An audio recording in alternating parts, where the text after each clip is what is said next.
held in the Jackson County Courthouse Auditorium at 10 South Oakdale in Medford.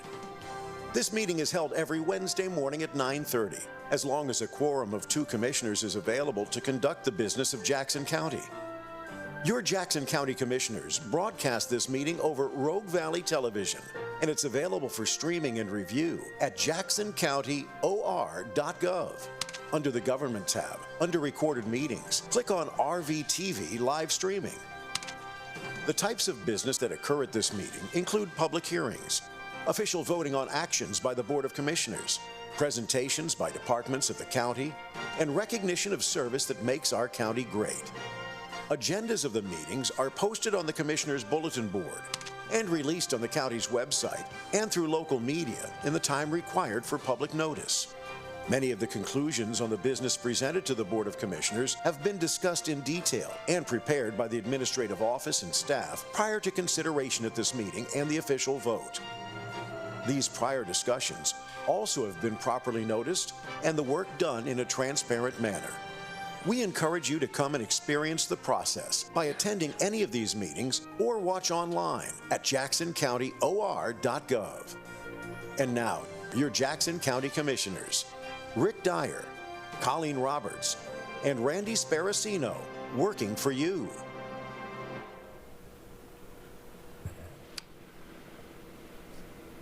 Good morning, everyone. It's a little after 9:30, so we'll call the Board of Commissioners regular meeting for March 5th, 2025 to order. We're here in the Courthouse Auditorium and on Zoom audio-video conference. I'm going to start today's meeting with the Pledge of Allegiance, so if you'll please stand and follow me. I pledge allegiance to the flag of the United States of America and to the republic for which it stands, one nation, under God, indivisible, with liberty and justice for all. Thank you. We now have a special presentation, our Employee of the Month, which is Denise Henry of the Community Justice Department. Come on up, and those who are going to honor her with us.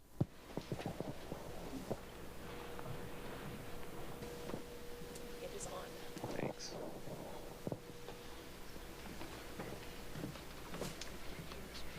Page here. Thank you.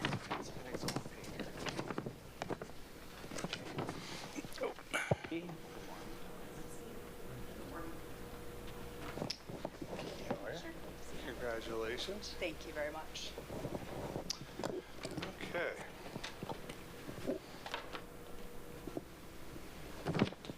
As I said, we are honoring our Employee of the Month for March 2025, and that is Denise Henry of the Community Justice Department, presented this day, March 5th, 2025. Denise Henry began her career with Jackson County in August of 2020 as an extra help employee with the Community Justice Department. In 2022, she was hired as a full-time employee as an office specialist in the Community Justice Department. Denise is essential in ensuring that operations run smoothly. She oversees the department's billing, manages orders, assists with payroll processing, and coordinates travel arrangements for staff. Her incredible attention to detail and efficiency guarantee that everything operates smoothly. Beyond her technical skills, Denise offers an optimistic outlook and willingness to learn, always stepping up to take on new tasks and responsibilities. Her strong customer service skills, professionalism, and team-oriented attitude earn her great respect from her colleagues. She is known at the Transition Center as the Office Mom. We need one of those. Denise looks after everyone, ensuring that both the staff and those she helps feel cared for. She works effortlessly with the Adults on Supervision program, frequently addressing challenges in real time with poise and problem-solving skills. Denise, on behalf of the Jackson County Board of Commissioners, congratulations on being selected as a March Employee of the Month, and thank you for your outstanding dedication to the citizens of Jackson County. Thank you very much. Well, it's my pleasure to provide you our certificate for Employee of the Month. Congratulations. Your work ethic and your dutiful employment with the Jackson County has been really highlighted, and I echo the sentiments that Commissioner Dyer read. Congratulations. I heard him almost say city, though. Hey, 30 years is hard to break. Sorry. I understand. Denise, normally I face the crowd to say these things, but I want to say this to you directly. Ever since I came, you have been like the light of the department at the transition center. You walk in and you are so sweet and greet everyone, whether it's an adult on supervision, a community partner, one of our staff members, and it's just incredible to have the opportunity to work with you. We appreciate you and all that you do for us very much. Thank you. So, I just want to thank you all so much. I absolutely love my job. I love the transition center. I was asked a little while ago, you love it so much here, you'd probably do it for free. I probably would, but I can't because I have children in college. There's laws against it. Yeah, but I truly, absolutely, I wake up in the morning and I'm always happy to go to the transition center. Thank you all so much.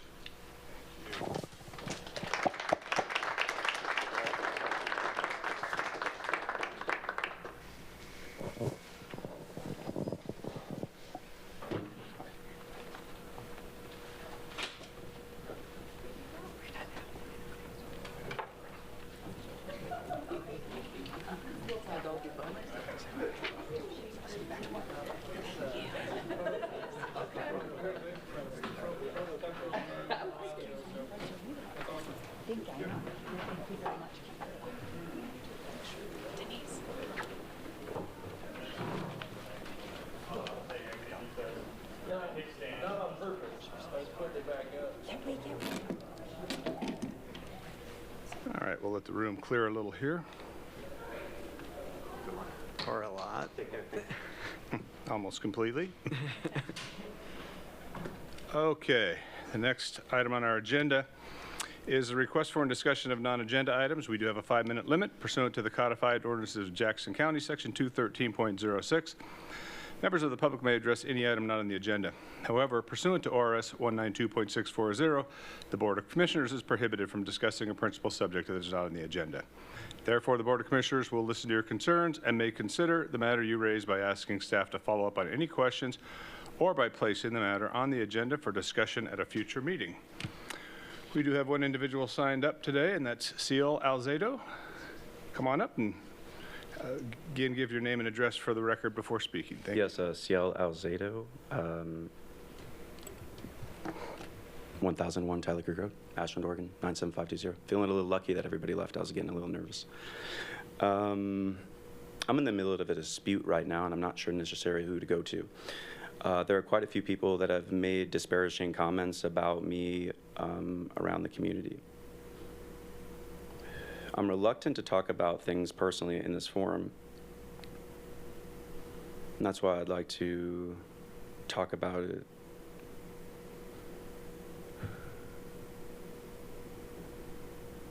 sorry, I'm nervous. I want to talk about things that overlap.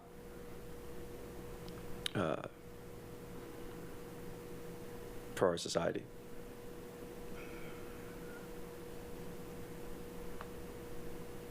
If we allow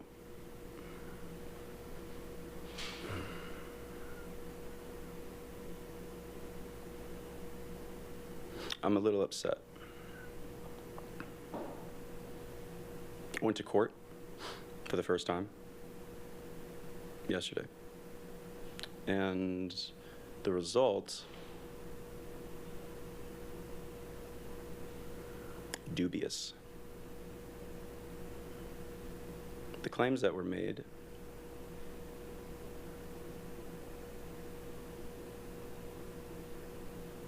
upsetting.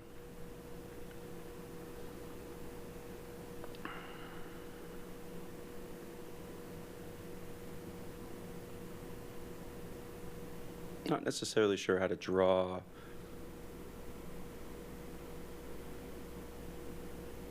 the importance.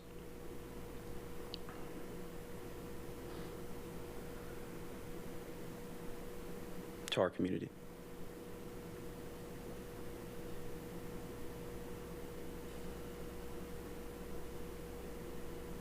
I've never been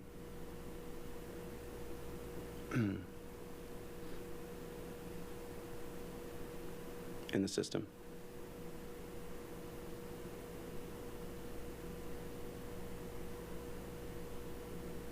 When you are, you're looked at differently.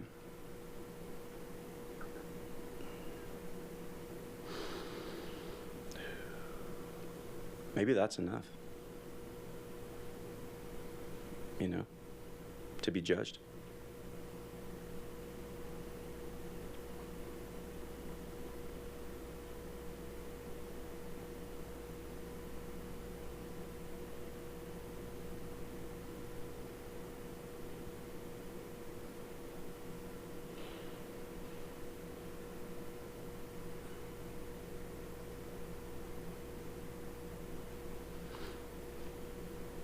It's important in our society to express ourselves truthfully.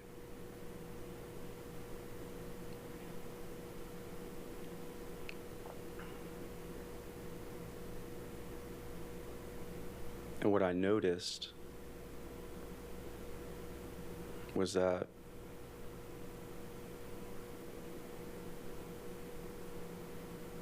it can be hard to do so, wherever we are. Especially in court. People lie. It's a common thing. They put on the stand, they've never been there before. It's a hard thing to do. Never been. It's quick.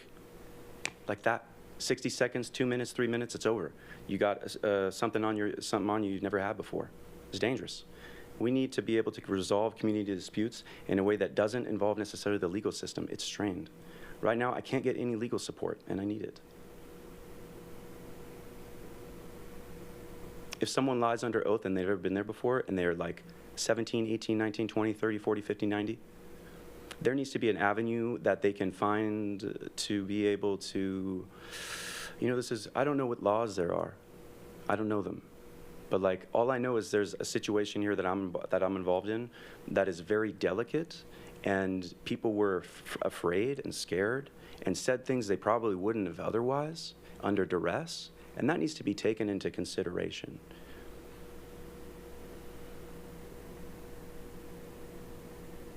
There's a lot I would like to say, but I feel like I don't have the time. Would you allow me to continue speaking for a few more minutes? I'm sorry, I can't. So we have to treat every individual the same, and we have a 5-minute limit that we have to adhere to. Okay.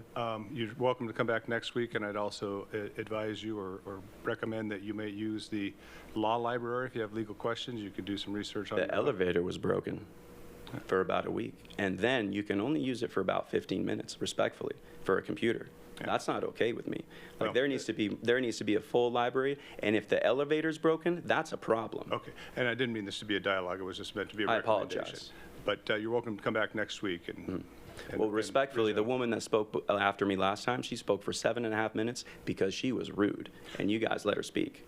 And that wasn't me. I wasn't there, and I do adhere to this. So I understand. I don't mean to be, you know. Okay. Well, thank you so much. Appreciate your time. Thank you. All right. Anyone else in the auditorium wishing to speak before we move on? Anyone online? Mr. Vice Chair, no one has their Zoom hand raised. Thank you. Then we will move on into the consent calendar, which this week consists of the minutes of meetings of our Board of Commissioners work session for February 11th, 2025, the Board of Commissioners regular meeting for February 12th, 2025, Board of Commissioners staff meeting for February 13th, 2025, and a Board of Commissioners land use meeting of February 19th, 2025, which was on file number 439-23-0006-LRP. Move adoption of the consent calendar as read. Second? Commissioner Sparacino? Yes. Commissioner Dyer? Yes. Okay, moving on. We have no public hearings today, so the first item on our discussion and deliberation items is an order authorizing an office space agreement renewal with the State of Oregon Department of of Human Services, and this is order number 3825. And Ms. Bell. Thank you. So the State of Oregon Department of Human Services, ODHS, will allow the Community Justice Department to occupy space at an ODHS satellite office. This partnership creates a trauma-informed, gender and culturally responsive space for justice-involved females who require wraparound and drop-in services. Term of the agreement is December 1st, 2024 through November 30th, 2026, and does require ratification to become effective December 1st, 2024, and there's no financial impact. Thank you. Move adoption of order number 38-25. I'll second. Commissioner Sparacino? Yes. Commissioner Dyer? Yes. All right, next item on our agenda is an order authorizing amendment number 2 to Jackson County Services contract dated July 19th, 2024 with Just Us Consulting Consortium, LLC, and this is order number 39-25. Thank you, Commissioner. The Community Justice Department has contracted with Just Us Consulting Consortium, LLC, to provide services that include assessing evidence-based practices, consultations for potential areas of growth, and mentoring and excessive coaching for staff and leadership. The goal is to accelerate internal leadership and employee development while increasing retention, engagement, and productivity. The original contract is the not-to-exceed expense amount of $39,000, and the term of the original contract is July 19th, 2024 through June 30th, 2025. Amendment number 1 increased the expense amount by $8,000 to $47,000, and amendment number 2 will increase the expense amount by $7,000 to $54,000, and will also extend the term of the contract from June 30th, 2025 through September 1st, 2025, resulting in the term being extended beyond 1 year, requiring authorization from the Board of Commissioners. The amendment is effective upon execution. It's a $7,000 expense, and staff does recommend approval. Thank you. Move adoption of order number 39-25. I'll second. Commissioner Sparacino? Yes. Commissioner Dyer? Yes. Next item is an order authorizing a management agreement with Upper Rogue Cal Ripken. This is order number 40-25. Thank you. So Jackson County owns the Jackson County Sports Park, which is operated through a management agreement with a qualified manager for the purpose of operating community sporting events. A request for proposals was released in November 2024 to solicit a manager for the Jackson County Sports Park. 2 proposals were submitted from sports facilities companies and Upper Rogue Cal Ripken. Both parties were interviewed and scored by a committee comprised of county staff, and it was recommended that the agreement be awarded to Upper Rogue Cal Ripken. The term of the agreement is upon execution through December 31st, 2029, and can be renewed for an additional 5-year period. There's a $1 annual revenue, and Upper Rogue Cal Ripken agrees to complete a minimum of $100,000 of capital improvements on their premises during the term. This is for the Roads and Parks Department. I will move adoption of order number 40-25, and I'd like to add that this is an excellent opportunity for the kids and athletes in the northern part of our county and the White City area to get some baseball in and potentially some soccer too if everything goes through with that facility. Absolutely. No, always looking to be able to facilitate youth sports and activities any way we can, so this is great. No, I didn't, but I will. I second. Thank you. Commissioner Sparacino? Yes. Commissioner Dyer? Yes. I sidetracked him, I'm sorry. It is not hard to do.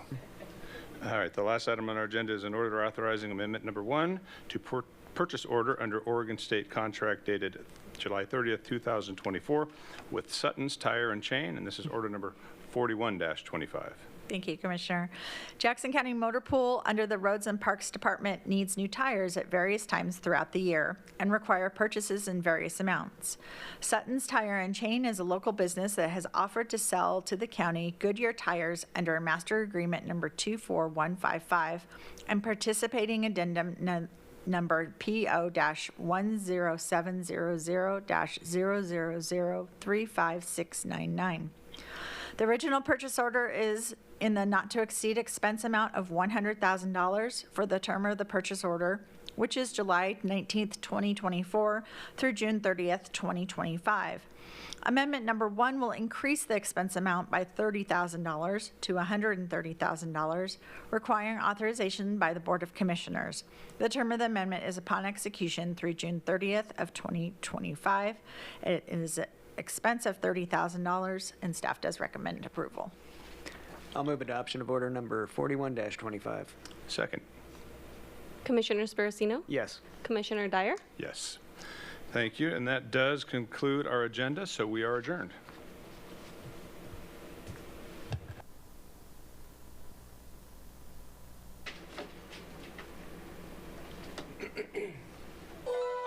We hope that you've enjoyed this week's Jackson County Board of Commissioners meeting. If you have any questions on any part of the show, please feel free to contact your Jackson County Commissioners or staff. You can find their contact information at jacksoncountyor.gov. To review the content of this or any other meeting, under the Government tab, under Recorded Meetings, click on RVTV Live Streaming.